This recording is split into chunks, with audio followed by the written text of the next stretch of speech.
Hello, ladies and gentlemen. Welcome back to the channel once more. I still remain your wonderful host, Don Bogey Don, and it is the big preview show, the big preview for the big game.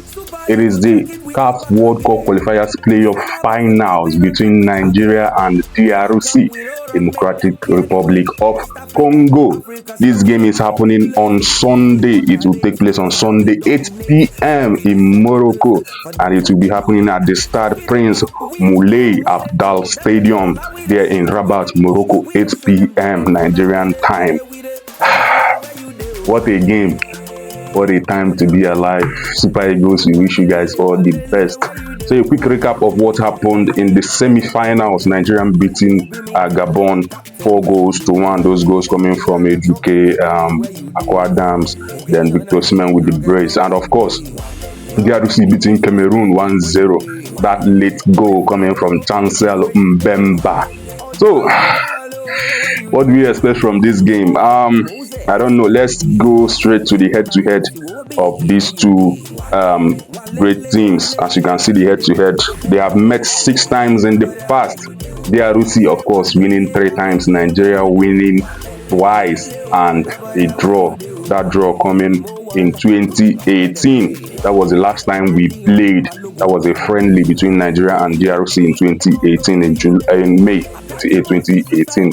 And fast forward, how many years after? 7 years after, we are here now to play again.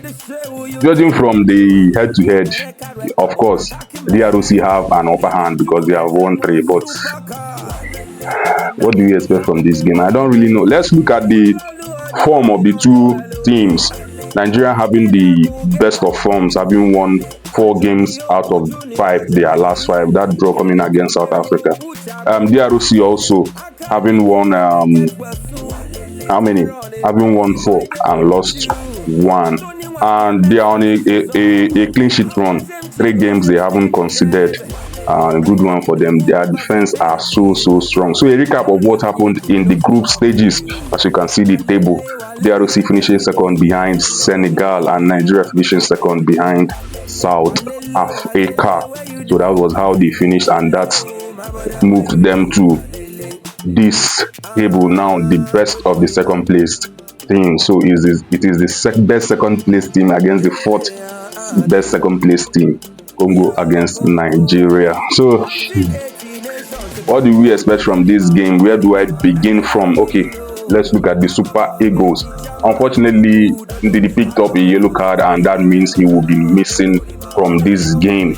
So Ndidi missing from this game has created 2 big questions for the Super Eagles. One being, who will be replacing Wilfred Ndidi in the midfield? Will it be Frank Onyeka, or will it be Raphael Onyedika? So we are looking forward to Eric Chell to see what he does there in the defensive part of that midfield, because he was so superb against Gabon. Then also the issue of captaincy, because judging from what we saw in the last game, Calvin Bassey and Benjamin Frederick should not be touched. They should not be touched, and which means Ekong will not be part of the game. If Eric Chell doesn't change that starting lineup, it means Ekong will not be in the game. So we are without our captain Ekong and without our vice Ndidi. So who should be leading the Super Eagles team? Let me know, because for me, I think Osimhen will be that man to lead, because he is the oldest player in that team, not by age but by service. I don't know any player who is older than him in that team. So I hope to see Victor Osimhen captaining this team.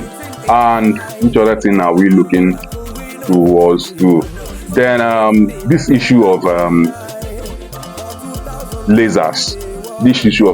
CAF, we have complained a lot. North Africans want to get away or get over with this. This issue of lasers should be controlled. And if you don't control this thing now, we have an AFCON coming up in Morocco. I wonder how it will be like. You know, when these people do things, they forget that Nigeria, we are the king of banters. We are the kings of fighting in the mud. We are the kings of whatever thing you want to name us. You can't beat Nigerians to it. If this thing persists, I personally, I will tell every Nigerian going to Morocco for the AFCON, if you are going to Morocco, buy your laser. if you are going to Morocco, buy your laser, because this thing is as if we keep talking about it and CAF are paying deaf ears to it. We saw what happened in the game against Gabon. We were shining, pointing lasers at our players, and nothing was done. And now we are going to the finals, and we know who they are targeting.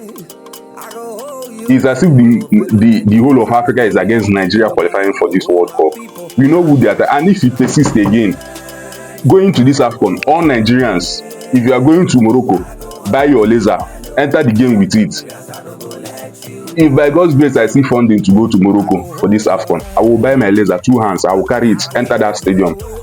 Because we have talked enough, we have shouted enough, it's time to start showing action.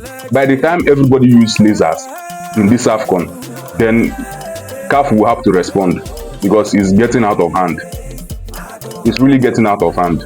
I have to point this out. Then what else are we looking at? The style of play. DRC is a very tough team. They are a very tough team to play. When that game was going on against Cameroon, I was like, oh God, please just give us Cameroon. I really wanted Cameroon. DRC, Masuaku, Chancellor Mbemba, Bakambu, what's his name? Wan-Bissaka, Mpemsi, the goalkeeper. Very, very strong, agile players, littered everywhere. So I don't know how we are going to break these guys down, but I will plead to the Super Eagles. What happened against Gabon, those chances we missed in the first half, if we get any chances against these guys, my brother, please score. That's the only thing I will say. Because if you keep missing chances against these guys, they will be hard to break down. And if you manage to break them down, 1 chance, 1 goal, that's all we want to see.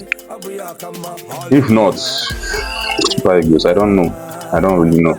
But I tip us to win, of course. I tip us to win. We have all it takes to win if we're able to maintain our lineup. So without wasting time, this is what I feel should be the lineup going into this game. Of course, I don't know about DR Congo, but this is what it looks like for them. Mpasi in goal, Wan-Bissaka, Mbemba, Tuanzebe, and Keyamba at the back line. Mutosami, Pikal, and Sadiki in the midfield. Then Mbuku, Bakambu, and Bongonda in the attack. Then for the Super Eagles, Nwabali, of course, Sai Samuel, Frederick Bassi, Sanusi. Those should be our unchanged back line. Then in the midfield, that's where I have the dilemma. Should it be Onyeka or should it be Onyedika? I don't really know, but Onyeka is a more combative central midfielder. I don't know, playing him deep as the GM, I don't know how it will affect his game or how open that place will be. If not, I would have said we should go with Onyedika. But Frank Onyeka has showed that he is more of that defensive midfielder.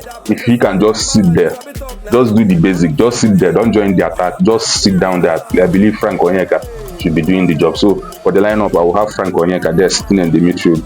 Then in the attacking third, the 4 attackers should be Chukwueze on the right. He will be sent in the attacking midfield position. Then Ejuke on the left. Osimhen and Adams as our striking number 2. Why I would choose Ejuke ahead of Simon and Ademola? The last game, and I said it earlier, Ademola hasn't kickstarted his form, hasn't been on that kind of form. So I would like to go with Ejuke in this team. Start him. We need to start all our players who are in form. Ejuke, Akwa Adams, those guys should be in the game. If you want to change anything, maybe bring in Simon. By the time the game has worn down, we'll still have pace in our game to beat this DRC player. So that is it for the lineup for me. Is there anything I'm forgetting about this game? I think I've talked about head-to-head. I've talked about their games. Then there is this stat that really favors Nigeria. And I hope and I pray that this is a reincarnation of 2013. In 2013, the Nigerian team went unbeaten in 10 consecutive games. They went unbeaten in 10 consecutive games. The start of 19 games unbeaten run, they went 19 games unbeaten in that 2013. And in those runs, they won the AFCON, and they qualified for the World Cup, if you remember, in 2013, leading to the 2014 World Cup. Now, this particular Super Eagles team are currently on a 10-game unbeaten run, and we have an AFCON waiting for us, and we have a World Cup qualifiers waiting for us. So that's what I say. This might be a reincarnation of our 2013 team. If we're able to let me not say much, but I just hope that what happened in 2013, 2014 will happen to the Super Eagles. They might go a step forward, further, reaching the quarterfinals of the World Cup. In 2014, we just finished in the round of, I think that was the round of 16 when we were knocked out by, was it France? I think it was France or so in 2014. So we wish the Super Eagles all the best. Thank you for watching. Thank you for sticking with us, and also don't forget to like and share, and also most importantly subscribe for us to grow this channel. Get interactive in the comment section. Let us know your thoughts ahead of the game. My prediction: Super Eagles win 1-0. Super Eagles win 1-0. Thank you. See you when we see next. Bye bye.